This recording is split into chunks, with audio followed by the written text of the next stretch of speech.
And so it came to pass that a heavily guarded caravan soon departed from Damascus carrying certificates of ownership and gold for those who managed each of Hafid's trade emporiums. From Obed in Joppa to Ruel at Petra, each of the 10 managers received word of Hafid's retirement and gift in stunned silence. Eventually, after making its last stop at the emporium in Antipatris, the caravan's mission was complete. The most powerful trade empire of its time was no more. His heart heavy with sadness, Erasmus sent word to his master that the warehouse was now empty and the emporiums no longer bore the proud banner of Hafid. The messenger returned with a request that Erasmus meet with his master by the fountain in the peristyle, immediately. Hafid studied his friend's face and asked, "Is it done?" "It is done. Grieve not, kind friend, and follow me." Only the sound of their sandals echoed in the giant chamber as Hafid led Erasmus toward the marble stairway at the rear. His steps momentarily slowed as he neared a solitary Murren vase on a tall stand of citrus wood, and he watched as the sunlight changed the glass from white to purple. His old face smiled. Then the two old friends began to climb the inner steps that led to the room inside the palace dome. Erasmus took notice that the armed guard, always present at the foot of the steps, no longer was there. Finally they reached a landing and paused since both were without breath from the exertion of the climb. Then they continued on to a second landing and Hafid removed a small key from his belt. He unlocked the heavy oak door and leaned against it until it creaked inwards.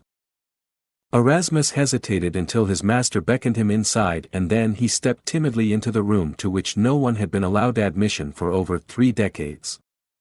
Gray and dusty light seeped down from turrets above and Erasmus gripped Hafid's arm until his eyes became accustomed to the semi-darkness. With a faint smile, Hafid watched as Erasmus turned slowly in a room that was bare except for a small cedar chest spot lighted in a shaft of sunlight in one corner. "Are you not disappointed, Erasmus?" "I know not what to say, sire." "Are you not disappointed in the furnishings? Certainly the contents of this room have been a conversation piece among many. Have you not wondered or concerned yourself with the mystery of what is contained here which I have guarded so zealously for so long?" Erasmus nodded. "It is true. There has been much talk and many rumors through the years as to what our master kept hidden here in the tower." "Yes, my friend, and most of them I have heard. It has been said that barrels of diamonds were here, and gold ingots, or wild animals, or rare birds.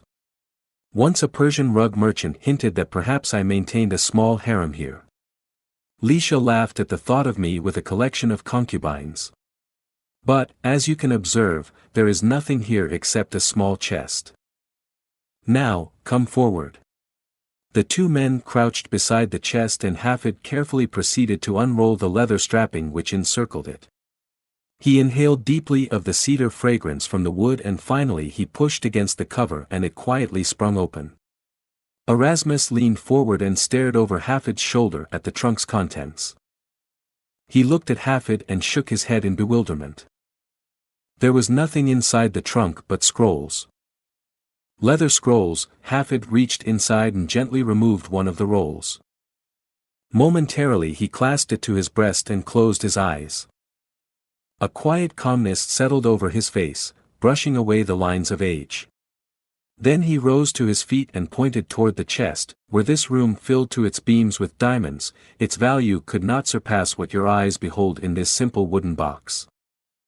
All the success, happiness, love, peace of mind, and wealth that I have enjoyed is directly traceable to what is contained in these few scrolls. My debt to them and to the wise one who entrusted them to my care can never be repaid." Frightened by the tone in Hafid's voice, Erasmus stepped back and asked, "Is this the secret to which you have referred? Is this chest connected in some way with the promise you have yet to keep?" "The answer is, yes to both of your questions." Erasmus passed his hand across his perspiring forehead and looked at Hafid with disbelief. "What is written on these scrolls that places their value beyond that of diamonds?" "All but one of these scrolls contain a principle, a law, or a fundamental truth written in a unique style to help the reader understand its meaning. To become a master in the art of sales, one must learn and practice the secret of each scroll.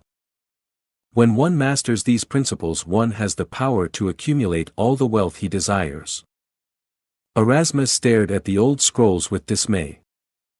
As wealthy even, as you? Far wealthier, if he chooses. You have stated that all but one of these scrolls contain selling principles. What is contained on the last scroll? The last scroll, as you call it, is the first scroll which must be read, since each is numbered to be read in a special sequence. And the first scroll contains a secret which has been given to a mere handful of wise men throughout history.